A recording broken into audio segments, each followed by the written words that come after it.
Hey, Sai. Hey Grant, how are you? Happy birthday. Nice to finally meet you. How are you? I'm doing good. Happy birthday again. Thank you. Thank you so much. Awesome. Hey Grant, I know we wanted to talk about Robert Sala, but I want to talk a little bit about Kyle and Jimmy. Mm, So one of the things that I feel, it almost feels that Kyle is always on needles, right? When he talks about Jimmy and why he wants to keep Jimmy around. Um, what I feel the reason why he's hesitating to get rid of Jimmy is because of he fears that he may lose the locker room.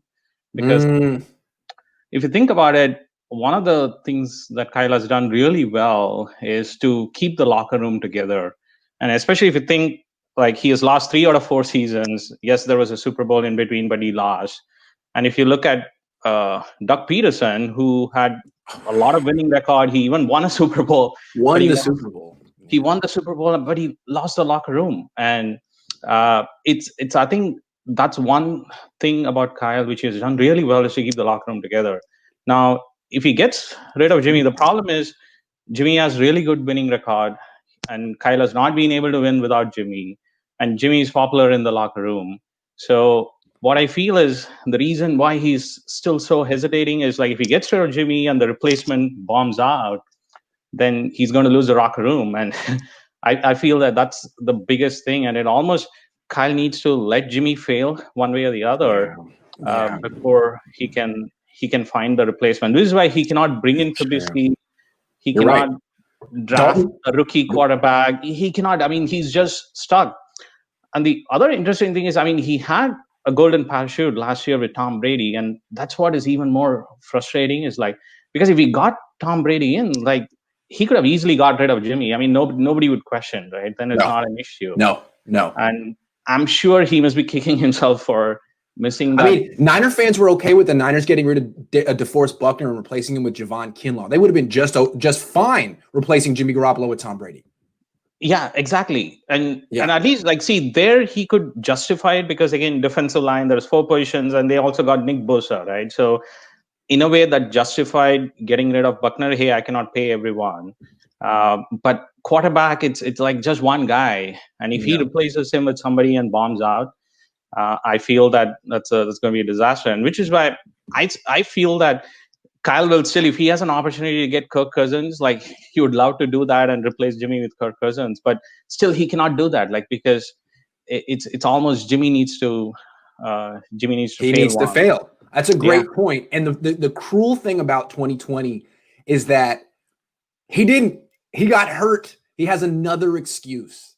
And then he comes yeah, back this year. And the funny thing is, if he struggles in 2021, he could say, well, I was coming off an injury. I didn't play much last year. So correct. it's like he always has an excuse. I feel like I would be pretty frustrated with Jimmy if I were Kyle Shanahan too. It's out of my hands. It was supposed to be my team, and it's Correct. not. It's Jimmy's. Correct. Yeah, exactly. And it's like he's so popular in the locker room, and Kyle doesn't want it because one, he doesn't want to lose the locker room, and I think because then if he loses the locker room, he's getting fired. Like he doesn't have a winning record. He's lost 3 out of 4 seasons, and I think that seems to be the challenge.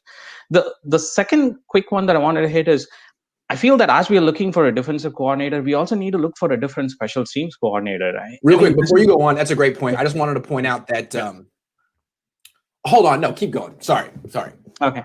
No, Sorry. so I think the special teams, if you look at it, I mean, the special teams is one area I feel that it has not improved in the last 4 years. I mean, the defense compared to where it started with Robert Sala, we improved over the 4 years and now to become one of the top defenses.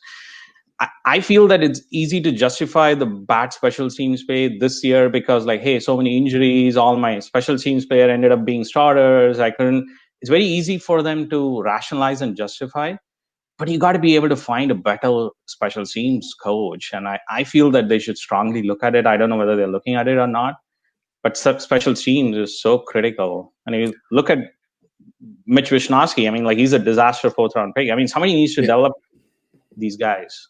Yeah, So it what seems I to me that special teams is an oversight for the current Niners regime. And you look at the Patriots.